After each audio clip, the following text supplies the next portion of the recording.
Hello, hello, and hello. I am Coach Michelamonè. Vaun, unmute yourself.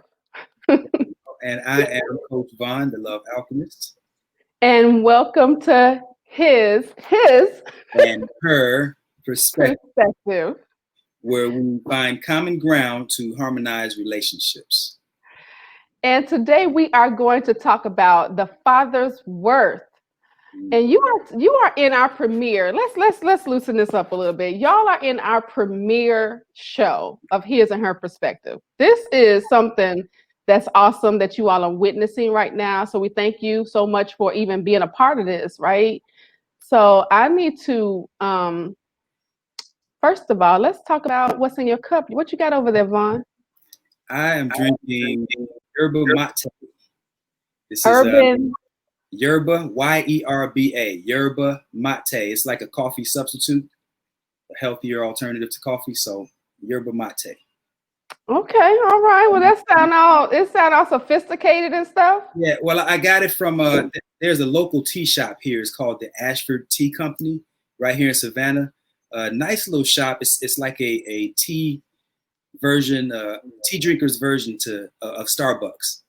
Okay. So, I go in there, and the guy that owns the shop is a real good guy, and I go in there and have my couple times a week go in, sit down, have a nice little chat, and sip some tea with the gentleman that owns it. What's in your cup?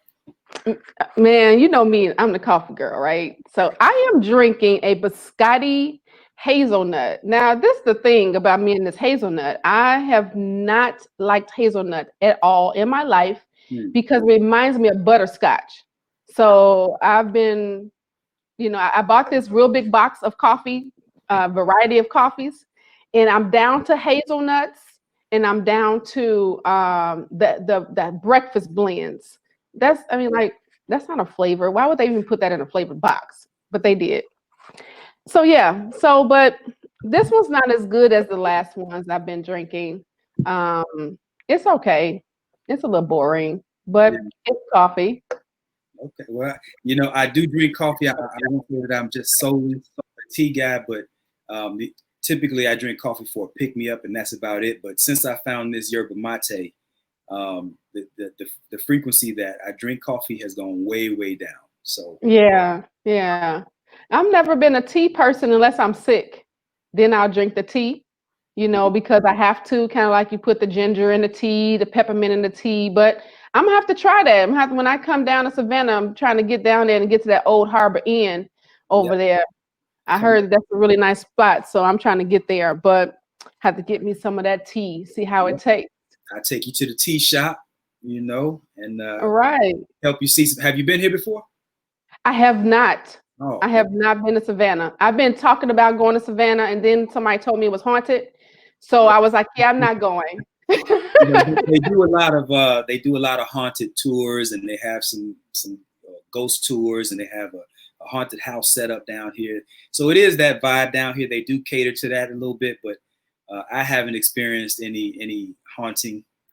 You haven't seen nobody walking down the street looking like a ghost? No zombies, none of that. Okay. It's been pretty chill for me. So. Well, okay, I'll take your word for it, brother. I'll take your word for it. Because if I come down there and I see a ghost, we got a problem. Because I know the spirit world is just as real as our world, or realer. So I typically try not to play with that. But let's talk about our topic for today. What are we doing? So look, we know it's a happy Father's Day to you, brother, if I have not said it. Thank you so much. I appreciate it. Have you been enjoying your Father's Day? I have. I live with two of my daughters, and I have four of my grandchildren that also live here. So it's been full. I'm enjoying it. We barbecued, and today has been good. So I love it. I love it. So we are talking about the father's worth. What does fatherhood mean to you? So we decided that we were going to break down father. And we're going to talk about what that means, breaking down, the acronym of father, what it means. Who you want to start first? No, ladies first.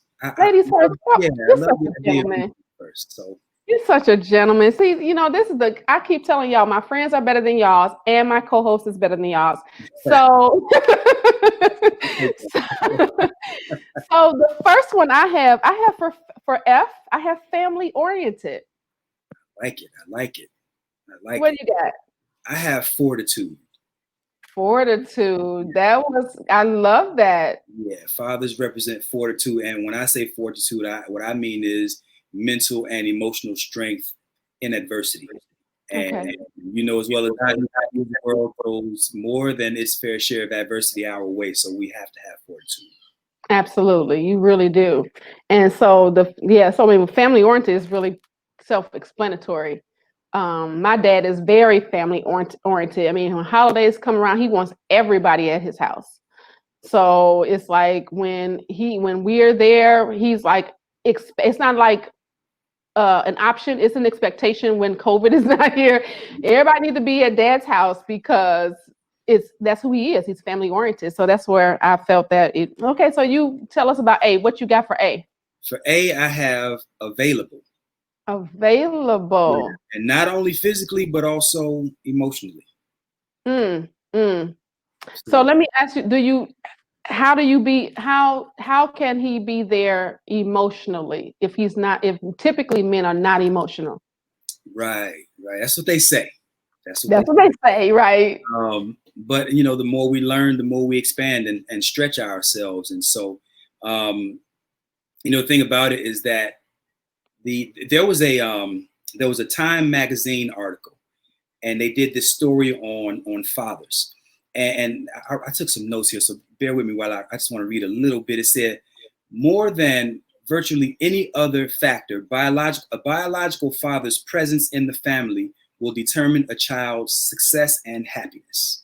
And let me repeat that, because that's heavy. Yeah, that is heavy. Any other factor, a biological father's presence in the family will determine a child's success and happiness. So that means psychologists, psychiatrists, behavioral scientists, they all got together and they determined that our presence, or as I put, availability, is the single greatest factor. And they went on to say that in the absence of fathers, or that the absence of fathers is linked to most social nightmares, from boys with guns to girls with babies, that a father's absence is the largest contributing factor to those things. Wow. So that a father being available would probably cure most of our ills, especially in our community, almost overnight. Right. Absolutely. And then so that goes to his worth, because if he has that much power in his child's life, then that means his worth is invaluable, right? Yeah. So but we typically talk about the Father's Day. Father's Day doesn't really get that much pressure, much press. Doesn't give that much. Nobody's really giving the fathers their due because of the different stigmas that's on fatherhood, especially in our community. But I mean, I think that's really good. I was going to talk about this with a fun fact, but it goes into what you were just saying. It says, I found this fun fact. Did you know that the male beaver is one of the few creatures in the animal kingdom that sticks around to care for the offspring? And in rare cases, biologists have spotted them being single dads. So it's very, even in the animal kingdom itself, we're seeing that the male presence is really important. And even when that video that you did yesterday, I like that, about when a man shows up. Yeah.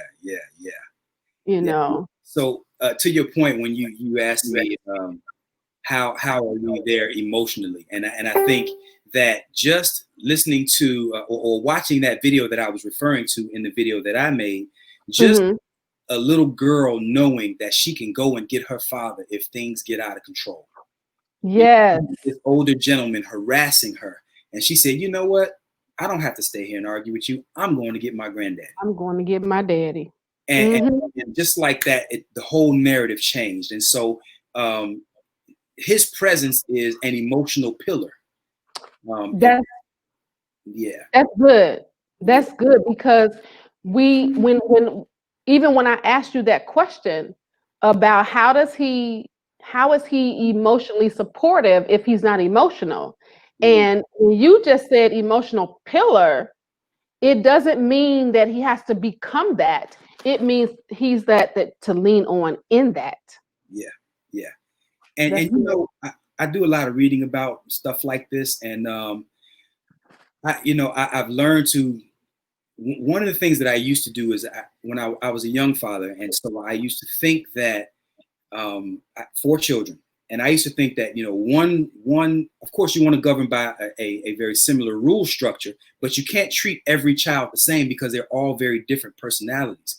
And so by being available, you have to make yourself available for who you're interacting with, as Right. opposed to just this figure that, well, that's dad and he said this, that, and the third. You may have one child that's a lot more sensitive than the other. You may have some that are much more outgoing, as opposed to the other ones might be more reserved, etc. And so just being able to be flexible and be present in their lives as they go through the different changes that they go through. It's more to it than just planting a seed. And Yeah. I know that most fathers that I know can attest to that. Yeah, and that's good because again, it still doesn't require him to be in the emotions. It just requires him to be able to recognize what they are, Yep. to be able to tap into where it's needed for him to tap in. And so many times, especially us as women, typically, I'm not gonna say all women, but typically women are looking for their man or even their dads or any man that's in their life to quote unquote sympathize with their emotions. And so that's where we get the whole term men are not emotional, because typically it's not a sympathize, it's more of an empathize, where he can say, yeah, I see that you're feeling this way, but let's find a solution for it so we can make it better. And even just to that point about men, they say men are logical and women are emotional. And I always push back on that because I think men are emotional too. We just express our emotions differently. So Yeah. where a woman, when she becomes overwhelmed with emotions, she might cry. And Yes. men don't typically cry as much. We might punch a hole in the wall. Right. That's not, to punch a hole in the wall is not a logical decision. Right. It's emotional. Right? It's an emotional, yeah. So we are Right. emotional. It's just a matter of finding constructive ways to release those emotions. So we're not, ladies, listen, we are not completely disconnected from you. We just express ourselves differently. Yeah, and you all process differently. I always tell my clients that your tears are like his anger. Mm, So when you're crying, he's mad or he's exhibiting the anger behavior because that's his way of getting it out. yeah. So yeah, so it's amazing how um, we're different yet still alike, and we just have to be able to understand each other to know how to deal with those alikes. And I love that word understand, because everybody wants to be understood. Yeah. But one of the things that I teach my clients, I say, you always, it's healthier if you seek first to understand and second to be understood. And so that goes just to the theme of the show, finding common ground so that we can harmonize these relationships. When you go out of your way to understand, if you have two people committed to understanding each other, Yeah. then you'd be surprised. Well, you wouldn't be, you know what I'm saying, but Right. the amount of conflict shrinks drastically. Yeah, it does. It really does. So my A is affirmative Oh, I love it. I love it. Tell me why. Tell me why you chose that. because, okay, so like everything, and I did my acronym based off of the father that I know. Okay. Um, every time I would want to do something, my dad would say, okay, go do it. He would affirm what I wanted to do. And that affirming it was saying, you can do this. I know you can. Go ahead and do it. Try it. What could you lose by trying it? And so that's why I was able to try so many different things in my life. I've done braiding hair. I've been an organization person back when HGTV was brand new. What else have I done? I've sold insurance. I've been a realtor. I've done so many different things in my life, and I really can say, if I closed my eyes today, that I will close my eyes without regret. I Yeah, will not sit there and go, man, I've done a lot of things. yeah, yeah. So he affirmed that. Go ahead. I'm sorry. No, I didn't mean to interrupt. I actually affirmation or affirming was actually one of the ones that I was looking at, and I just the idea of available just kind of stung me a little bit more because my father wasn't there. Mm, I lost my okay. father as I began reminiscing, but that's another conversation. Yeah. But yeah, I love that you chose affirming because that is critical, and that actually goes into one of my later points that we'll get to too. Okay. Okay. So I love it. I love it. So we right on. We right on. So I got for T since. Well, no, you go because No, it's I your did turn. it. It's your turn. Okay. So for T, I did trustworthy. Yes, love it. Explain, please. It goes without saying, but Yeah, it does go, but still, because some people don't know what that means. yeah, I say this, and this is just something I've been saying based off the word, because I talk about how respect is given or should be given, and trust is earned. So trust is earned by you showing up and you making sure that that person is there at all times. That's how you begin to trust. So when my dad would say, I'm going to do something, I knew he was going to do it. Why? Because he always showed up in that. My dad took care of 3 young girls on his own for years, and so he was whatever we needed. I mean, and see, I want people to understand that, where there's some imperfections, of course, but if my dad said he was doing it, he did it. So Mm, he made himself trustworthy for me to know that if he said he was going to do it, he's going to do it. I love it. Love it. Yeah. Yeah.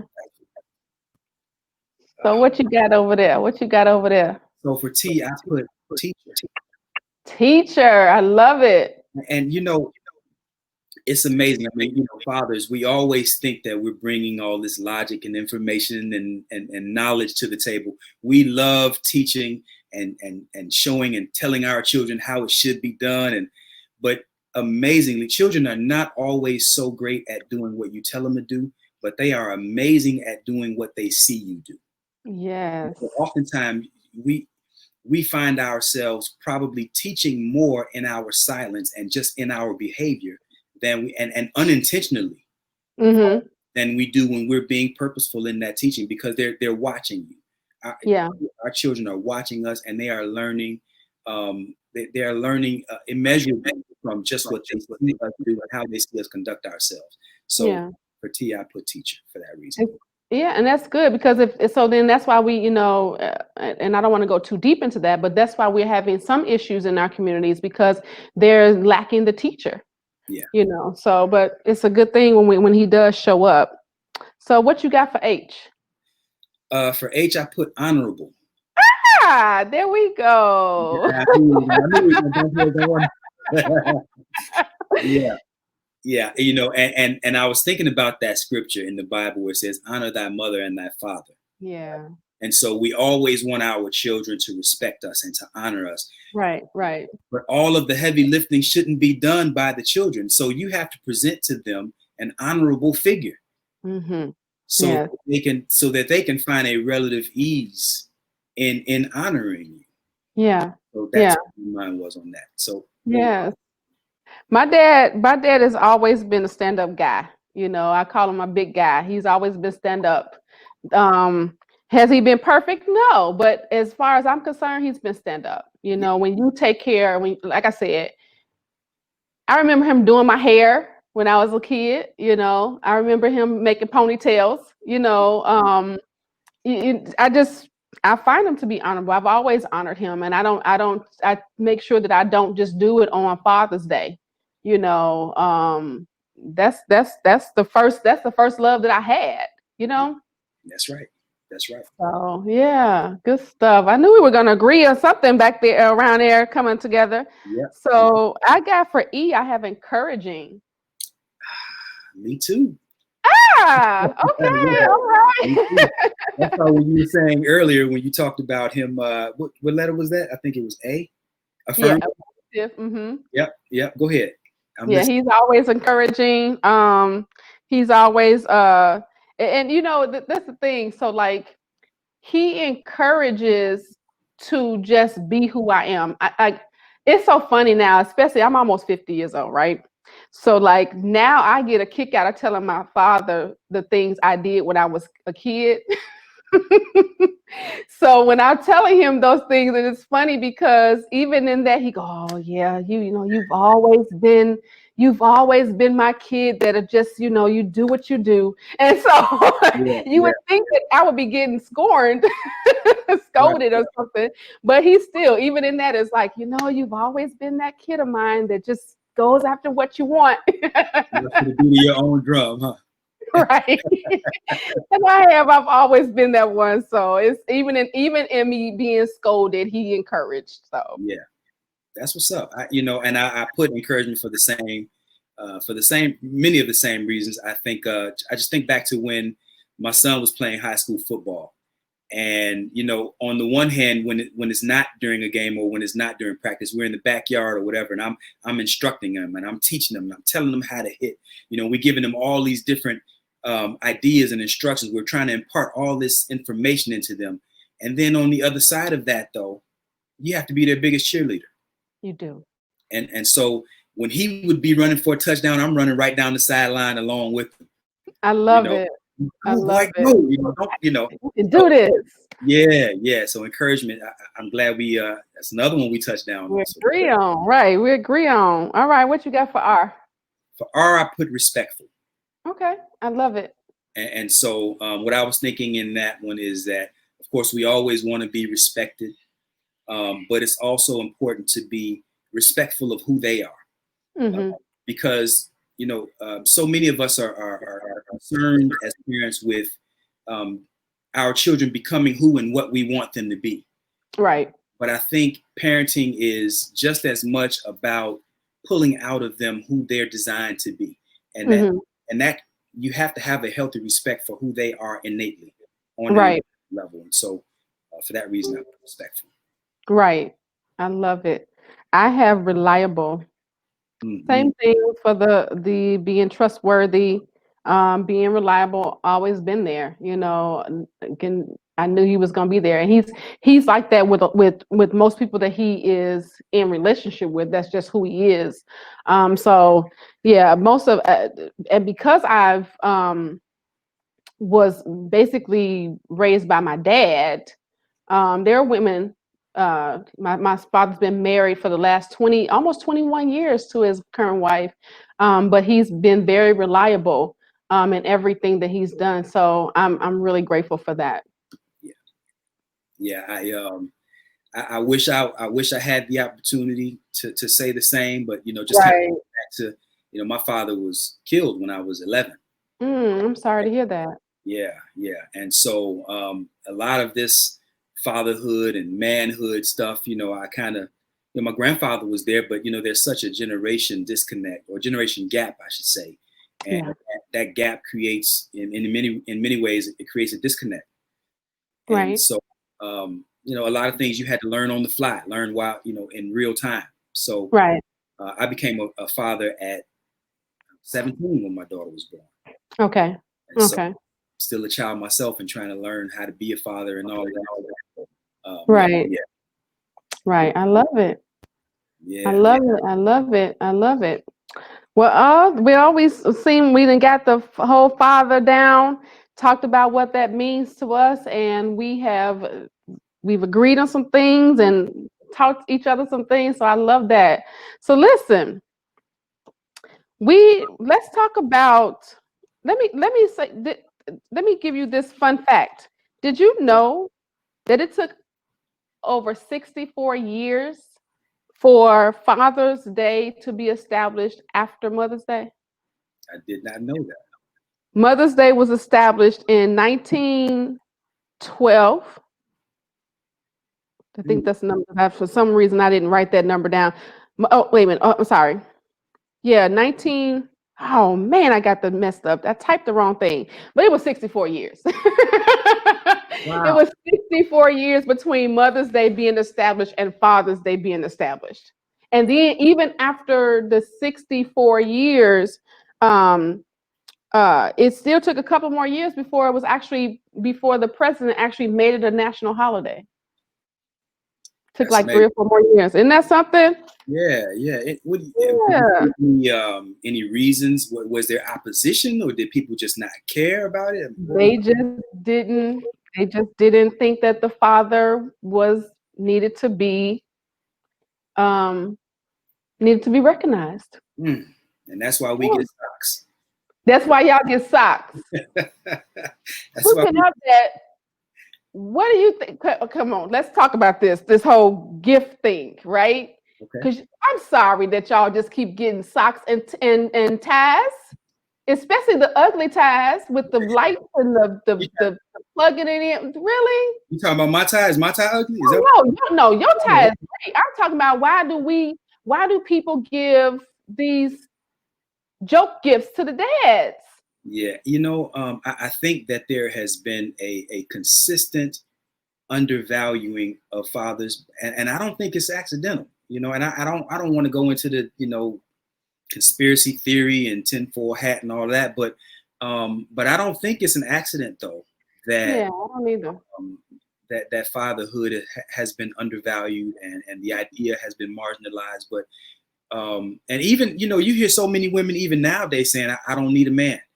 Yeah, But it's ridiculous. It's a yeah, ridiculous notion because again, just the statistics that I read about how almost half of the people in prison come from single parent homes, yeah, and I don't know, it yeah. It's sad. bear that out that the necessity of fatherhood. So, but to the point that you were making though about gifts and things like that, I can't front. I don't want to front on my girls. They do me good, Yeah. Yeah, they take care of me pretty good for Father's Day, so I can't complain. Good. But I do see You see somebody messing up. no, well, I see a lot of I see a lot of gifts that don't represent what would have been given to the mother. So It's just me and you. What kind of gifts you seen? What's the worst gift you seen somebody get for Father's Day? It's just us. they say it's the thought that counts, right? So I don't want to. I don't want to, I mean, nobody's not gonna know who you're talking about. but I have seen the socks. I have seen the tie, and socks can be good.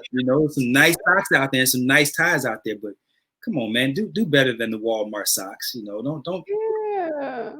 I send mean, your boy out, man. If you ain't taking care of your father, you couldn't have life if it wasn't for your father. So stop playing, stop shortchanging the man, and give him his just due. absolutely. Stop giving him the socks, especially the Walmart package in the 6-pack. Come I on, mean, Father's Day is coming around every single year at the same time, the third Sunday in June. right It's behind Mother's Day. right behind Mother's Day. Just give the man, a nice watch, a nice massage, a Yeah, nice, a nice dinner, something. We set our dad out too. We always set our dad out. We've been doing that. I remember when I was old enough to buy liquor, I started buying my dad around Crown Royal every year. see? It's That's his He drink. has so many Crown Royal bags. That's we used to carry the Crown Royal bags around and hold our marbles in them. Oh Back yeah, yeah, I'm probably telling my age. I'm almost 50. right, But we used to carry the Crown Royal bags around, sack full of marbles. right. Yeah, The marbles. It was a purse. It was a bag. It was to hide your money. yeah. Them Crown Royal. Do they even have those anymore? I don't drink, so I don't know. I saw. I don't know if they do or not, but I saw a picture. It's been a couple years now, but I saw a brother with a whole suit, a whole outfit made out of Crown Royal bags. Are you serious? We He, need to find that picture. the brother was. I bet you I can Google it, but the brother was so clean. But I was like, better him than me because I can't do it. Right. The brother was clean. He was royal though. He had that purple on. Royal, royal. Yeah. That is hilarious. That is hilarious. All right, so listen, let's move this thing on. So look, I want to know, do you think that mothers that are no longer with the father should buy the father of the child Father's Day gifts? I think it's a nice gesture. There's surely no obligation to do that, and oftentimes, unfortunately, the relationships don't end, on a good note. But if you have a good rapport, why not honor the father of your children, and vice versa? Why not honor the mother of your children? So, yeah, why not? I could imagine that if things had gone south for me and my wife, that she would probably still, as long as I wasn't acting too big a fool, Right. she would probably do something nice for me, and I would for her. What do you think about that? I think it's a good idea because one, it honors them. It honors him as the father, honors her as the mother for Mother's Day, but it also teaches that child, because if we don't teach the kids to buy the gifts to the father or the mother, they learn late. They wait, they don't do right. They just don't, So so I think that we have to teach them how to treat their mother and their father, and that's learned by us because we're the opposite parent that would show that. Yeah, and it is up to us to reestablish some cultural ideals that we want to aspire to. Right. We weren't, many of us weren't necessarily handed these values where, like you said, if we're split up, that we still show reverence, show honor to the other parent. And so, Right. man, if we could do that and do that in front of the children, then yeah, that cultivates some very healthy relationships. So that's a real good idea. Yeah, I think so. Repeat that last thing. You broke up on the last one. What you say? The last thing? I think that's a real good way of cultivating some healthy cultural ideals. Yeah, I believe that. You were going to ask? Well, I was going to ask you if can you see the any of the comments or anything to see if there are any questions? Yeah, we don't have any questions and comments. I hope that you all are liking, commenting, and sharing. Please share this broadcast because I think that it'll be beneficial for someone on your page that would be able to say something good about fatherhood instead of the negativity that we've been seeing, especially in our community about fathers. We've been seeing some negative things. So today is Father's Day, and we are celebrating dads and celebrating fatherhood. So share this. It doesn't take you anything but to just go and click it. Just click the share. Forget about it. Do it right now. Do it right now. Right now. Just go ahead. Do it right now. Share. Just click share. Click the like button and share it. Go ahead. I'm sorry. Go ahead. You see some comments because I don't have any on this end either. I see a couple of them here. I see that James Gifford. Most people are saying Happy Father's Day, but James Gifford said. I'm sorry. Oh, and we are. Go ahead. I'm trying to mute my phone because I'm trying to. So share. Sorry. There we go. It's cool. James Gifford says the emotional side of a father allows him to understand and give the support that's needed to care for his family. Yeah. I love that. Yeah, I like that. I love that. Because how can you provide? You can't just provide money. Right. Part of providing is the emotional part, is the caring part, is the empathetic, sympathetic part. That's part of providing. It is. Provisions are not just physical. There is not just monetary. Providing is also, again, going back to the little girl, she felt protected. Right. And it just hit different when the father is there, man. And her feeling protected. And there's so many children out here who don't feel that aura of protection around them, to know that there's somebody bigger and badder that they can go get to handle that problem that would otherwise be out of their control. Right. And I remember when I was a little boy, we used to play this game. My father, he was a short guy. Man, my father was probably 5'6" at his zenith, right? Okay. Tell me my daddy wasn't the biggest man on the planet. And we used to do this thing where we would say, well, my daddy is this big, we would raise our hand, like we would jump. I was, I guess, maybe 5, 6 years old, but all the little boys were competing with who could jump the highest and raise their hand the highest to say how cool their daddy was. And looking back on that, of course, and I'm analyzing this thing, and it was much more about his physical stature. It was much more than his physical stature that we were talking about. We were talking about his presence in our lives, his larger than life stature, as it relates to the impact that he had in our lives. And of course, you can't rationalize that when you're 5 and 6 years old, but looking back on it, it makes a lot of sense. Because like I said, my dad was, he was a little guy. But when you're a kid, and even if you look up to your dad, he does seem bigger than life. Seems like, oh my God, he can never, do any wrong. So yeah, that's pretty good. That's pretty good. You got any other comments on that, Ian? Yep. Christopher Bodley says being present physically and emotionally for fathers is on point. Christy said, she also commented toward your establishing of Mother's Day. She says, 1914, Anna Jarvis is most often credited with founding Mother's Day in the United States, designated the second Sunday in May by President Woodrow Wilson in 1914. Aspects of that holiday have since spread overseas, sometimes mingling with local traditions. So 1914. And then you said 54 years after that? Because 1966 it was made a permanent holiday in 1972. Okay, there it is. Yeah. Wow, isn't that a long time? I was 2 years old. Wow. That's something else. That I think and again, that sets that precedence of how important it is if leadership is not making it important, then it kind of trickles down even into the communities, So we have to, we really have to get back there. I really feel like we have some fixing to do in order to make sure that we do see the father's value, and not just based off of monetization. Right. Not based off of how many times he gives us what we want, but just based off of the fact that that's your father and that's it. And love him. That's what I believe, because I always talk about how I don't believe that there's an unconditional love.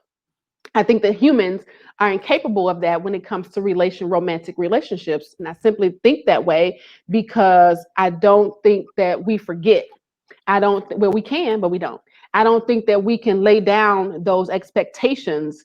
But when it comes to parents, it's like we shouldn't have this. They do what the best they can, because parenthood did not come with a book. I mean, we say we got the Bible, but if you don't know how to interpret that, then it didn't come with a book for you. So how do you put expectations on something that you can't measure? Yeah. And to your point, I think that the healthiest way would be a top-down philosophy as it pertains to cultural ideals and the honoring of the mother and the father. But this thing has been flipped upside down, and now we're doing a grassroots uplifting of fatherhood principles. And so we're doing the heavy lifting, and kind of what we're doing here today, just talking about it and sharing some healthy ideas about what it means to honor the fathers. We are, unfortunately, or maybe even fortunately, I don't know, maybe we're built for this. So, but we're in a time now where we have to do the heavy lifting from where we are, as opposed to being fortunate enough to have our whole culture and society surrounded around this idea of honoring our parents, particularly our fathers. Right. Yeah. So we always see the guys on Sunday, the football games. Hi, Mom. Even though Dad had him in the backyard, training him and teaching him and staying up late, helping get him to that point. Sunday morning comes, he scores a touchdown, and this, hi, Mom. Yep. So yeah. And I wonder if that's I wonder if it has something to do with, the society has talked about how men are not emotional, so Dad won't care, he won't mind. So it's kind of like, well, he good, he's good. This, Dad's good over there. No, Dad still has his he has a heart. He has a beating rhythm in his chest. He has his emotions. We just talked about earlier how he projects them differently. But we have to get to the place where we understand that we're only different in how we process and respond. We still are human. That's right. And the human side is, you don't remember when I was up late, we was in the backyard throwing the ball, and I was tired, and I had just came off of a 16-hour shift. You don't remember that? So it still needs to be honored. It still needs to be respected. And I think that goes back to, one thing I was talking about, the respect factor. People think that respect is earned, and it's not. It's supposed to be given. Now, to your point about us we're all emotional beings, right? So everybody has a level of sensitivity. Some of us are more sensitive than others, and that's not reserved for females. I mean, there are some really sensitive guys out here, but the problem is in this culture, and I don't know how much this extends outside of American society, but we've equated being sensitive with being soft. Yes. And sensitive doesn't necessarily mean soft, man. I know some sensitive guys that will knock the taste out your mouth. Right. Some sensitive guys that are down for protecting their fathers. And so when I'm thinking back to when I see my son in the feed down here. What's up, son? Happy Father's Day to you too. But my son, I get into astrology a little bit, and my son is a water sign. For those of you who know anything about that, they are typically the more sensitive in the zodiac. And so, but I wasn't aware of that at 18 years old. He was born when I was 18. And so my focus was on toughening him up. My son ain't going to be soft. He ain't going to be no punk. Right. But I'm 18. Right. Right. And I don't understand that just because he's sensitive doesn't mean that he's going to be soft. And so the earlier part of his youth, I was always focusing on toughening him up as opposed to connecting with him where he was and understanding that his strength lies in his sensitivity. Yes. It's not a weakness. Yes. It's not. I don't want to go. I love it. No, but that's good, because I think that these are the things that we need to be talking about and making and stimulating those conversations. Why? Because we have been taught the wrong thing. Men don't cry. Men that cry, they weak. Men that's emotional, they weak and they crazy. It's so many different things and so many stigmas that have come out of the man accentuating his emotions. Yeah. And there's nothing wrong with that, but then check this out. Then we have the women who are saying, or people, I mean, I don't want to pick on the women, saying things like, why isn't he sensitive to me? Yep. Why he doesn't understand my emotions? But then when he is, he weak. He weak. You can't have both. Right. You've got to learn how to accept him for who he is. And if that is him not being that emotional, or him being overly emotional, as we say, but what even is overly emotional unless you're being reckless, right? Yeah. One person's trash is another person's treasure, right? Absolutely. But to your point about, being too sensitive and all of that, we have conditioned men so much to disconnect themselves from how they feel, and so this idea that men are logical and women are emotional, it encourages men to separate themselves from how they feel, so much to the point that you have men out here who refuse to say, well, this is how I feel. They turn and say, well, this is what I think. Well, no, you feel some kind of way. You're just afraid to say because of how we feel we might be judged. And here's the thing about that. All of this suppressing of our feelings is what contributes to these unhealthy emotional outbursts. Like domestic violence, where, beating up on a woman who's 100 pounds lighter than you, 50 pounds lighter than you, that's not a logical decision. Right. It's purely emotional. Right. But you have men out here who are snapping because they don't have healthy outlets and healthy ways to release these ideas, these energies that are frustrating them. We think that we're supposed to just walk it off, and no, it ain't always that easy. Right, right. And then they've been told not to seek help to figure out how to do that, Yeah. because most people really do not know how to seek help. They don't know how to heal. They don't know how to master their emotions. They don't know how to do any of those things. So when you tell them, "Oh man, you need to bring that down. You need to master your emotions, or you need to do something of the sort," they're looking like, okay, how you do that? Yeah. And then when it comes to them trying to figure out how to do it, they just discard it, because if they don't know how, that dissonance makes them feel like inadequacy, because I Yeah. don't know how to do it. Yeah. So instead of them saying, "Man, I feel a little inadequate in this place right here," I'm gonna go to find somebody to help me build this part up, and then help build me up so that I don't feel that inadequacy. They sit in it, and then sitting in the inadequacy then sparks other feelings, other emotions, other anger, other ways to get it out. Yeah. And when all they have to do is say, "Hey, hey, hey, hey, hey, I need a little help over here." Right. Right. And we are the least likely to ask for help. I mean, a man will drive 100 miles in the wrong directions before he stops and asks, "Hey man, I'm lost." He will. You don't know how much time I lost on the highway because I refuse to stop and ask for help. And so I'm not that guy anymore, man. The moment I hate wasting time. And so if I will go 5-10 minutes at the most, and I'm like, I look over at my wife like, "Hey, you should, what do you think about where we going?" Because I'm not trying to be lost, and I ain't afraid to admit that I don't know everything. Right. It's a lot of stuff I don't know. But to your point about healing, there's so much focus put on women getting the healing that they need. Oh, girl, you need to go get healing before you start a new relationship. Girl this, girl that. But there are a lot of men out here who are in need of healing. Yeah. And if you look, I heard this quote once: "If you don't heal from what hurt you, you'll bleed on people who didn't cut you." That's good. I like that one. If you don't heal what hurt you, If you'll you don't bleed on heal, people. if you don't heal from what hurt you, you will bleed on people who didn't cut you. I love that one. Somebody type that in the chat box so we can get that on the comments. And you can see this baggage being drugged into or dragged into relationship after relationship.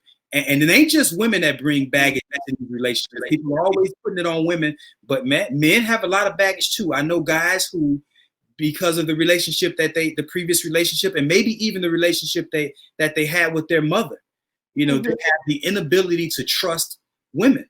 They have the inability to harmonize a relationship with a woman because this healing, this pain that they are suffering from 20, 30, 40 years ago, that they never got in touch with, that they never reconciled. They're bringing this baggage forward into all of their intimate relationships, and it's just completely unhealthy. We got a few more comments if you want to go to them. Yeah, go ahead. Let me see. Christy says, Christy is from Nigeria. She said, growing up, fathers are valued much more than now, unlike now. I think cultural background may have something to do with it. I agree, Christy. Let's see if we have any more here. We have Marianne, sister of Fua. She's in there. She says, "Happy Father's Day." Let's see. Christy says, "Happy Father's Day." I saw another. Oh, Kimberly Snidey says, "Strength in his sensitivity," in all caps. So I guess she agreed with that comment. Right. We have James Gifford. He says, "I believe unconditional love toward our spouses is indeed possible, because once we free our minds of this theory, or of the theory of relationships that society has given us, and fully adopt the mind and perspective of God, we can grow and develop into that mindset of loving them unconditionally. This is what I've shown my daughters." Let's talk about that. Yeah, let's talk about that. Does that make you kind of reverse field at all on unconditional love, or you still? I'm still stuck on it.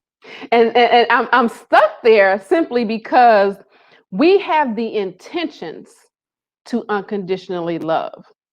But let something happen that we did not intend to happen. That's when you realize that it ain't as is more conditional than you say that it's unconditional. Yeah. For instance, I just did I think I just did a live. I'm not sure if it was a live or one of my Friday things, but I talked about how we have these conditions on, well, they think of the for better or for worse, right? So the for better or for worse is, okay, I can deal with that, but take it to worse or better. Because he talked about marriage. If Right. we had in our vows for worse or better, people will go, worse. Okay, well, what's the worst?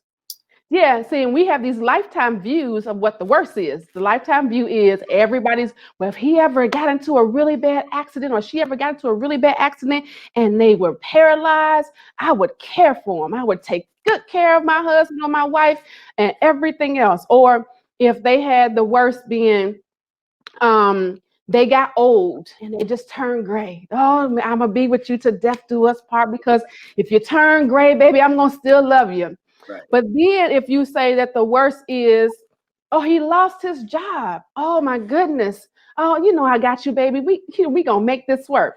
But if you take it to the reality worst in him or her becoming paralyzed and not being able to function is them cussing you out because they're not used to being in that wheelchair. And every 5 minutes they throwing something at you, cussing you out, telling you what to do, while because they are taking their emotions of what's happening to them and projecting it off on you. Can you take somebody cussing you out 15 times a day?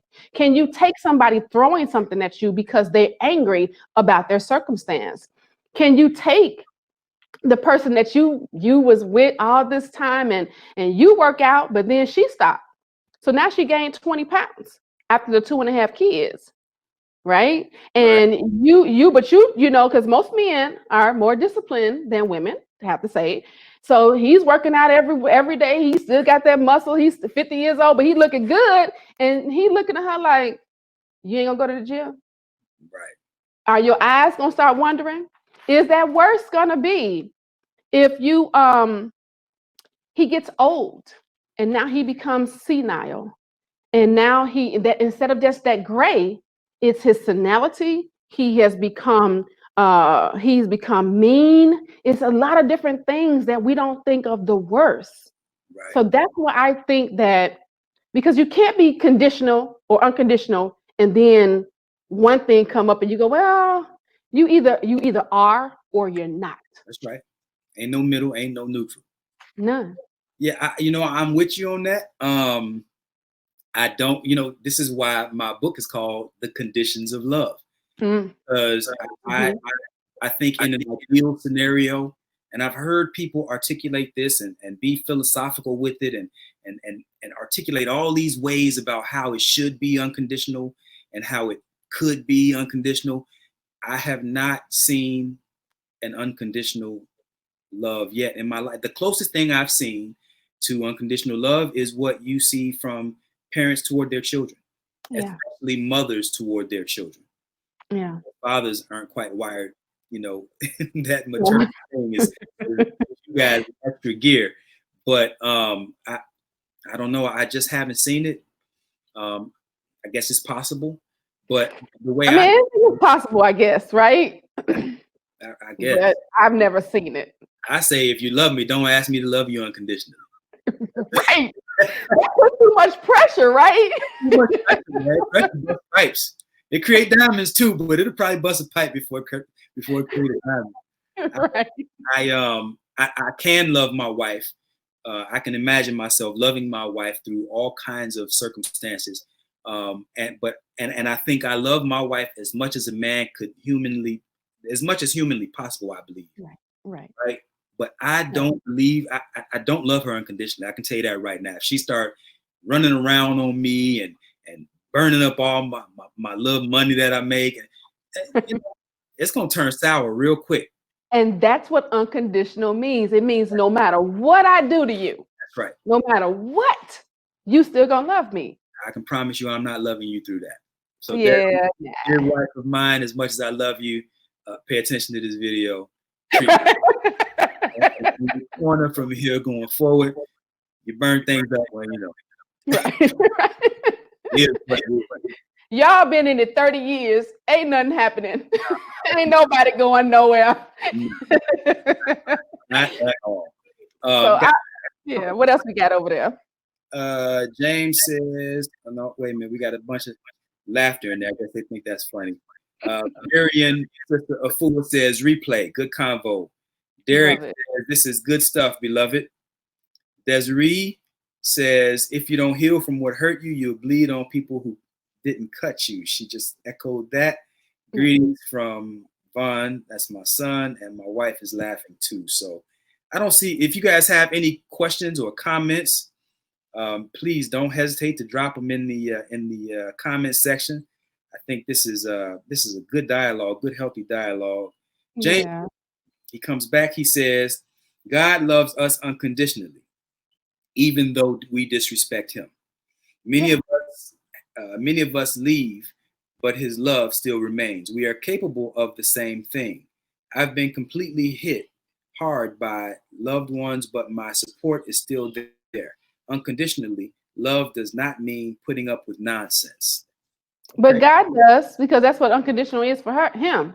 So if the agape love or the unconditional love is supposed to be what God gives us, because I believe that he's the only being that can unconditionally love. Because if he didn't, it would be none of us here. We'd all be just ashes, right? So, I mean, I do believe that we have the propensity to do it. But I also believe that we have the propensity to do anything because we were created in his image. And because we were created in his image, that means that whoever he is, we really have the ability to do it, but do it. Yeah. I can smoke a bag of that if I see it. Right. I think in order to love unconditionally, we would have to disconnect ourselves from expectation. There you go, right there. And so that means whatever you do, I'm at peace with, because I didn't expect you to do anything other than what you're doing anyway. Yes. So that's one way that I could see maybe loving unconditionally. But that would take a cultural shift in our mindset that America, I don't know. I think neither. That one in these parts. Maybe some other places. We too far away from that. And we watching Desperate Housewives and Sex in the City, and we got HBO. I don't know that we too many contenders, right? Yeah. I mean, we want to hope. We don't want to break nobody's hope, and if he hopes that's possible, I pray that one day he experiences that. But I just never seen it. I mean, even in the Bible, when we talk about Gomer and Hosea, and when God told him to go and marry the prostitute, that chick was out there. She was still doing her stuff the whole time. And he's like, "You really want me to still be with her?" And he's like, "Yeah, have another baby." So, and we have the propensity, like I said, because we were created in his image, but I don't think we do it. Well, I will say this, because I know Brother James Gifford personally, and that brother is super intelligent. Yeah. And so just the fact that he's saying it and he's sticking to it the way that he is, it's challenging me to reevaluate what it is that I think. I'm still learning. And so absolutely. He just made another comment. He says, "He will not give us something we can't do. I stand my ground and put people in check and sometimes kick them out, but I still love them." So, hey, my man, like I said, I have tremendous respect for that brother. And so the fact that he's sticking to it as heavily as he is, I'm going back in and I'm gonna reevaluate and reassess my thoughts. Okay, so when he puts it that way, yeah, then that means we're just loving them from afar. So, but I think that we were talking about more of loving them and still being in their lives, loving them and still being in connection with them. But yeah, so to his point, he is absolutely right. Yeah, I can love you, but divorce you. Is that what you? Yes, hands down. I'm done. Love you, smooches. Right over there. Yeah. to the left. Oh, that left. Oh, that was the left, right? Got me. But I normally when people tell me they're looking for unconditional love, I recommend the German Shepherd or the Doberman Pinscher. People, to my experience, but now to James' point, the type of love that he's talking about, I can definitely see that. Yeah. Like It's kind of like the post I put on Facebook about who was messing with me. And I was like, but I still love you. yeah, I don't like what you're doing, but I love you. yeah, So in that manner, yes, I then agree with yep, the brother. yep, yep. I'm with you on that. All right, brother James, you win. You win Yes, this you round. win. You done shifted his and her perspectives. Yeah, yeah, he has definitely impacted us. Let's see, do we have any Absolutely. questions or comments in the comments section? Nothing over here. Nothing over here. They're being quiet. We have some steady numbers of people staying in. So, but this is good. We've been on for an hour and 1 minute. So what you wanna do? You wanna wrap this on up? Let's get this wrapped up. Get the people back their lives for the day. Yeah, let me see. I got another page on here. I'm looking to see if any. We got a lot of people that have joined in, but I don't Yeah. see any more comments. So it's been a good conversation. I think this has been a very healthy conversation, and since we don't see any more comments, I guess we can wrap it up. All right. This was great. I love this. This was good. Very good conversation. We thank you for the comments that you guys have put out there. So you want to give the people the invitation, Well, what we're this looking for? this is always the part of the show that I hate to say goodbye. We're so thankful that you guys have joined us here.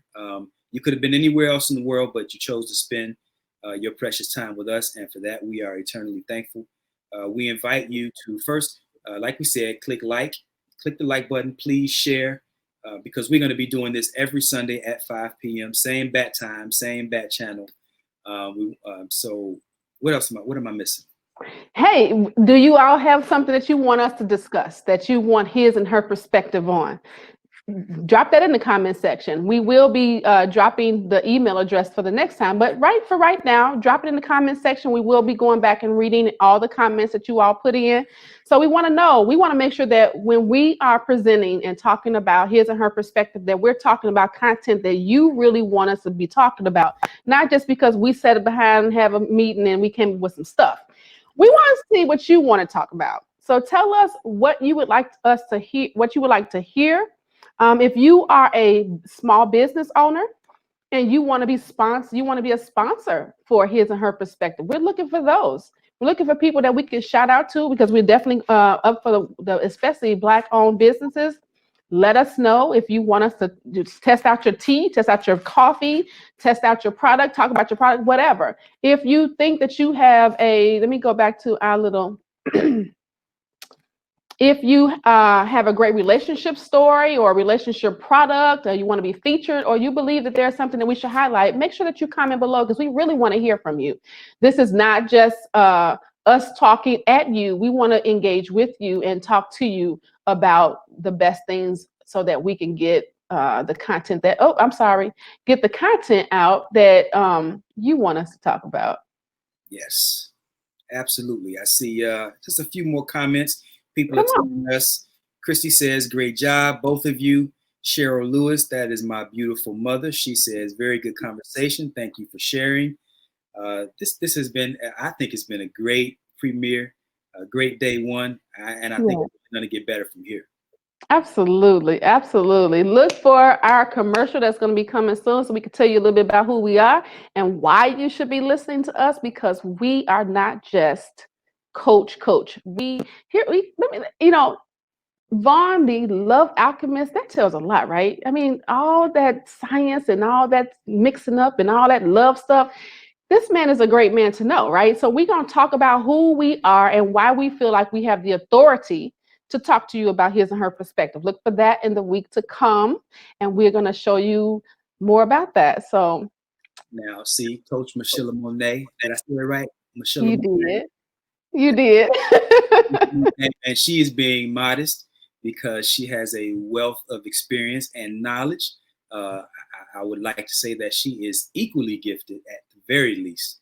So we are bringing the best of what we have to you guys, hoping that we can impact your lives in a way that benefits you and makes your life better. So I'm grateful to be able to share this platform with you, Coach Michelamonè, and I expect that we're going to do some very good things. I believe that too. And we are signing out for now from his and her perspective. Peace, family. All right. Talk to y'all later. Bye.